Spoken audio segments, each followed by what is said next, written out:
Hi ಎಲ್ಲರಿಗೂ ನಮಸ್ತೆ. Welcome back to our ಅಡುಗೆ ಹಬ್ಬ ಯೂಟ್ಯೂಬ್ ಚಾನಲ್. ಜ್ಯೂಸಿಯಾಗಿ ಕ್ರೀಮಿ ಆಗಿರುವಂಥ ಚಿಕನ್ ಗೀ ರೋಸ್ಟ್ ಯಾರಿಗೆಲ್ಲ ಇಷ್ಟ ಆಗಲ್ಲ, ಹೇಗೆ ಮಾಡೋದು ಅಂತ ಹೇಳ್ಕೊಡ್ತೀನಿ, ಬನ್ನಿ ನೋಡ್ಕೊಂಬರೋಣ. ಚೆನ್ನಾಗಿ ತೊಳೆದಿರುವಂತಹ ಅರ್ಧ ಕೆಜಿ ಚಿಕನ್ನ ತೊಗೊಂಡಿದ್ದೀನಿ. 1 ಟೇಬಲ್ ಸ್ಪೂನ್ ಆಗುವಷ್ಟು ಉಪ್ಪನ್ನು ಸೇರಿಸ್ಕೊಳ್ಳಿ. ಅರ್ಧ ಟೇಬಲ್ ಸ್ಪೂನ್ ಆಗುವಷ್ಟು ಅರಿಶಿನ ಪುಡಿನ ಸೇರಿಸ್ಕೊಳ್ಳಿ. 1 ಕಪ್ ಆಗುವಷ್ಟು ಮೊಸರನ್ನ ಸೇರಿಸ್ಕೊಳ್ಳಿ. ಸೇರಿಸಿದ ನಂತರ ಎಲ್ಲಾನು ಚೆನ್ನಾಗಿ ಮಿಕ್ಸ್ ಮಾಡ್ಕೊಳ್ಳಿ. ಕೈಯಲ್ಲೇ ಮಿಕ್ಸ್ ಮಾಡೋದ್ರಿಂದ ಉಪ್ಪು ಹಾಗೆ ಮೊಸರು ಅರಿಶಿನ ಪುಡಿ ಎಲ್ಲಾನು ಚೆನ್ನಾಗಿ ಚಿಕನ್ಗೆ ಇಟ್ಕೊಳ್ಳಿಕ್ಕೆ ಸಹಾಯ ಮಾಡುತ್ತೆ. ಒಂದ್ಸಲ ಮಿಕ್ಸ್ ಮಾಡಿದಾದ್ಮೇಲೆ ಅದನ್ನ ಅರ್ಧ ಗಂಟೆ ಸೈಡಿಗೆ ಎತ್ತಿಡಿ. ಅಷ್ಟರಲ್ಲಿ ನಾವು ಮಸಾಲಾಗೆ ಏನೇನು ಬೇಕು ಅದನ್ನ ರೆಡಿ ಮಾಡ್ಕೊಳ್ಳೋಣ ಬನ್ನಿ. 2 ಟೇಬಲ್ ಸ್ಪೂನ್ ಆಗುವಷ್ಟು ಧನಿಯಾ, ಅರ್ಧ ಟೇಬಲ್ ಸ್ಪೂನ್ ಸೋಂಪು, 15ರಿಂದ 20 ಕಾಳು ಮೆಂತ್ಯ, ಹಾಗೆ ಸ್ವಲ್ಪ ಚಕ್ಕೆ ಲವಂಗ ಏಲಕ್ಕಿ, 1 ಟೇಬಲ್ ಸ್ಪೂನ್ ಕಾಳು ಮೆಣಸು, ಅರ್ಧ ಟೇಬಲ್ ಸ್ಪೂನ್ ಜೀರಿಗೆ, 1 ಟೇಬಲ್ ಸ್ಪೂನ್ ಗಸಗಸೆ, ಹಾಗೆ 1 ಗೆಡ್ಡೆ ಬೆಳ್ಳುಳ್ಳಿನ ಸಿಪ್ಪೆ ತಗೊಳ್ಳಿ, ಹಾಗೆ ಸ್ವಲ್ಪ ಹುಣಸೆ ಹಣ್ಣು. ಎಲ್ಲ ಮಸಾಲ ಪದಾರ್ಥಗಳನ್ನ ಡ್ರೈ ರೋಸ್ಟ್ ಮಾಡ್ಕೊಳ್ಳೋಣ. ಆದ್ರೆ ಬೆಳ್ಳುಳ್ಳಿ ಮತ್ತೆ ಹುಣಸೆ ಹಣ್ಣನ್ನ ಬಿಟ್ಟು ಒಂದು ಪ್ಯಾನ್ ತಗೊಂಡು ಅದು ಬಿಸಿ ಆದ್ಮೇಲೆ ಎಣ್ಣೆ ಹಾಕೋದ್ ಬೇಡ, ಹಾಗೆ ಡ್ರೈ ರೋಸ್ಟ್ ಮಾಡೋಣ. ತೀರಾ ಕಪ್ಪಗೂ ಸಹ ಡ್ರೈ ಮಾಡ್ಕೋಬೇಡಿ.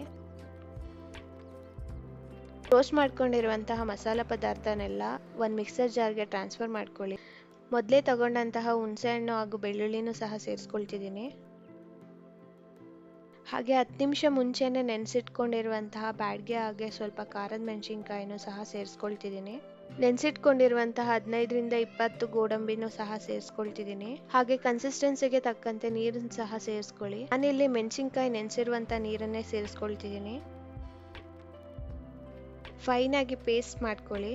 ಮಸಾಲ ಈ ತರ ಕಾಣಿಸುತ್ತೆ, ಒಳ್ಳೆ ಕೆಂಪನೆಯ ಬಣ್ಣ ಬರುತ್ತೆ ಬ್ಯಾಡ್ಗೆ ಮೆಣಸಿನ್ಕಾಯಿ ಯೂಸ್ ಮಾಡಿರೋದ್ರಿಂದ. ಹಾಗೆ ಒಂದು ಪ್ಯಾನ್ ತಗೊಂಡು ಬಿಸಿಗೆ ಇಟ್ಕೊಳ್ಳಿ. ಬಿಸಿ ಆದ್ಮೇಲೆ 2ರಿಂದ 3 ಸ್ಪೂನ್ ಆಗುವಷ್ಟು ತುಪ್ಪನ ಸೇರಿಸ್ಕೊಳ್ಳಿ. ಅರ್ಧ ಗಂಟೆ ಮುಂಚೆನೆ ಮ್ಯಾರಿನೇಟ್ ಮಾಡಿರುವಂತ ಚಿಕನ್ ಸಹ ಸೇರಿಸ್ಕೊಳ್ತಿದ್ದೀನಿ. ಲೋ ಫ್ಲೇಮ್ನಲ್ಲೇ 10ರಿಂದ 15 ನಿಮಿಷ ಚಿಕನ್ನ ಕುಕ್ ಆಗ್ಲಿಕ್ಕೆ ಬಿಟ್ಬಿಡಿ. ಅದು ನೀರೆಲ್ಲ ಬಿಟ್ಕೊಂಡು ಸ್ವಲ್ಪ ಚೆನ್ನಾಗಿ ಬೇಯಲಿ ಇದ್ರಲ್ಲೇನೆ. ಬೆಂದಿರುವಂತ ಚಿಕನ್ನ ಒಂದು ಬೇರೆ ಬೌಲಿಗೆ ಟ್ರಾನ್ಸ್ಫರ್ ಮಾಡ್ಕೊಳ್ಳಿ. ಕಡಾಯಿಗೆ 1.5 ಸ್ಪೂನ್ ಆಗುವಷ್ಟು ತುಪ್ಪನ ಹಾಕೊಳ್ತಿದ್ದೀನಿ. ತರ ರುಬ್ಬಿದ ಮಸಾಲವನ್ನು ಸೇರಿಸ್ಕೊಳ್ತಿದ್ದೀನಿ. ಏನಿಲ್ಲ ಅಂದ್ರೂ ಈ ಮಸಾಲ 10ರಿಂದ 15 ನಿಮಿಷ ಚೆನ್ನಾಗಿ ಕುಕ್ ಆಗಬೇಕು ಲೋ ಫ್ಲೇಮ್ನಲ್ಲೇ. ಮಸಾಲ ಕುಕ್ ಆಗುವಾಗ್ಲೇನೆ ಮಧ್ಯ ಮಧ್ಯದಲ್ಲಿ ಸ್ವಲ್ಪ ಸ್ವಲ್ಪ ತುಪ್ಪನ ಸೇರಿಸ್ಕೊಳ್ಳಿ, ಚೆನ್ನಾಗಿ ಟೇಸ್ಟ್ ಕೊಡುತ್ತೆ. ನನ್ಗಿಲ್ಲಿ 10ರಿಂದ 15 ನಿಮಿಷ ಆಗಿದೆ. ಮಸಾಲ ಎಲ್ಲ ಚೆನ್ನಾಗಿ ಬೆಂದಿರೋದ್ರಿಂದ ಮೊದಲೇ ಬೇಯಿಸಿಟ್ಕೊಂಡಿರುವಂಥ ಚಿಕನ್ನ ಸಹ ಸೇರಿಸ್ಕೊಳ್ತಿದ್ದೀನಿ. ಚೆನ್ನಾಗಿ ಮಿಕ್ಸ್ ಮಾಡ್ಕೊಳ್ಳಿ.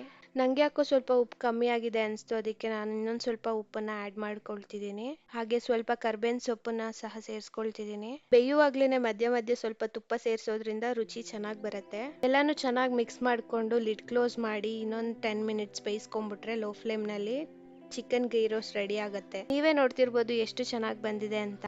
ಆ ಒಳ್ಳೆ ಬಣ್ಣ, ಘಮ ಘಮ ಅಂತ ತುಪ್ಪದ ಫ್ಲೇವರ್ ನೋಡ್ಲಿಕ್ಕೆ ಮಾತ್ರ ಅಲ್ಲ, ತಿನ್ನಕ್ಕೂ ಸಹ ಅಷ್ಟೇ ಚೆನ್ನಾಗಿತ್ತು. ನೀವು ಸಹ ಟ್ರೈ ಮಾಡಿ. ಯಾರಿಗೆಲ್ಲ ಈ ರೆಸಿಪಿ ಇಷ್ಟ ಆಗಿದ್ದಲ್ಲಿ ಅಡುಗೆ ಹಬ್ಬ ಯೂಟ್ಯೂಬ್ ಚಾನಲ್ನ ಸಬ್ಸ್ಕ್ರೈಬ್ ಮಾಡಿ. Thanks for watching.